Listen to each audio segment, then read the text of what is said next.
ये डेप्रिसिएशन कैसे होता है और कैसे निकालते हैं अगले 5 रील के अंदर मैं पूरा कंसेप्ट बता दूंगा, तो ये रील गायब नहीं हो जाए तो आप इसको फॉलो जरूर कर लेना। देखो डेप्रिसिएशन क्या होता है।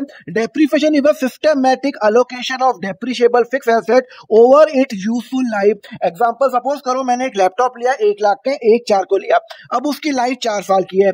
अगर सपोज करो मैं डेप्रिसिएशन नहीं लगाता हूँ, एग्जाम्पल है मैं नहीं लगाता हूँ, तो भाई मेरी लेट्स सपोज मेरी सेल्स हर साल होती है 3 लाख रुपए, मैंने इस साल एक लैपटॉप लिया 1 लाख रुपए का और मेरे अदर खर्चे भी हुए, तो इस साल का नेट प्रॉफिट आया 1,40,000 और अगले साल तो लैपटॉप मैंने लिया नहीं और अगले साल का खर्चा भी सेम ही है, तो और अगले साल का प्रॉफिट आया 2,40,000। तो अब आप बोलोगे अरे यार सर बड़ा अच्छा ग्रो कर रहे हो, 1,40,000 से 2,40,000 प्रॉफिट हो गया, बल्कि सेल सेम है, एक्सपेंस भी सेम है, सिंपल मैंने डेप्रिसिएशन नहीं लगाया तो मेरा ये प्रॉफिट ऊपर नीचे हो गया। तो मैं क्या करूंगा, मैं कोई भी जब एसेट लेता हूं तो उसको डेप्रिशिएट करूंगा। तो अगर मैंने 1 लाख का एसेट लिया, उसकी लाइफ 4 साल है, तो मैं उसको 4 साल में डिवाइड करूंगा, यहाँ 25, यहाँ 25, यहाँ 25, यहाँ पे 25, हर साल 25-25 लगा दूंगा। तो आप देख सकते हो 3 लाख में फिर मैंने इस साल 25 लगाया, अगले फिर 25 लगाया, अदर खर्चे, तो मेरा जो प्रॉफिट है ना वो ऊपर नीचे नहीं हुआ। हाँ अगर मेरी फेयर ऊपर नीचे होगी तो मेरा प्रॉफिट ऊपर नीचे होगा, पर मेरे एसेट की वजह से प्रॉफिट ऊपर नीचे नहीं हुआ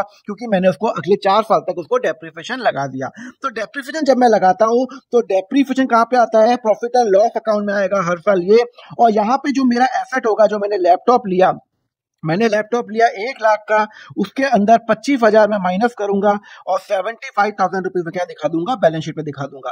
धीरे धीरे ये 75,000 अगले साल 50,000 हो जाएगा, फिर 25, फिर 0 हो जाएगा, मतलब 4 साल में इस एसेट की वैल्यू 0 हो जाएगी। तो depreciation is charge for the time period the asset is in the business. ये डेप्रिसिएशन क्यों लगता है, मे बिकॉज मैं एसेट कॉन्स्टेंट यूज कर रहा हूँ, टाइम के साथ उसकी वैल्यू कम होती है एंड जैसे जैसे टेक्नोलॉजी बढ़ती है वैसे वैसे वो चेंज होता है। जैसे अब iPhone 1 है और iPhone 17 है, उनमें बहुत सारा फर्क है, तो धीरे धीरे टेक्नोलॉजी बढ़ने से भी मेरा एसेट की वैल्यू कम होती है।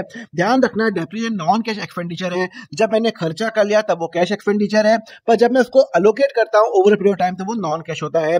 इंपॉर्टेंट डेप्रिसिएशन क्या होता है, to expend the true profit, to know the fair view of the financial statement, to know the accurate cost of production funds and to avoid the over payment of income tax. तो depreciation की entry क्या होती है, depreciation account debit to assets होता है। अब हम समझेंगे नेक्स्ट रील के अंदर ये एसएलएम मेथड से डेप्रिसिएशन कैसे निकालते हैं, इसके लिए फॉलो कर लेना अकाउंट फंडा।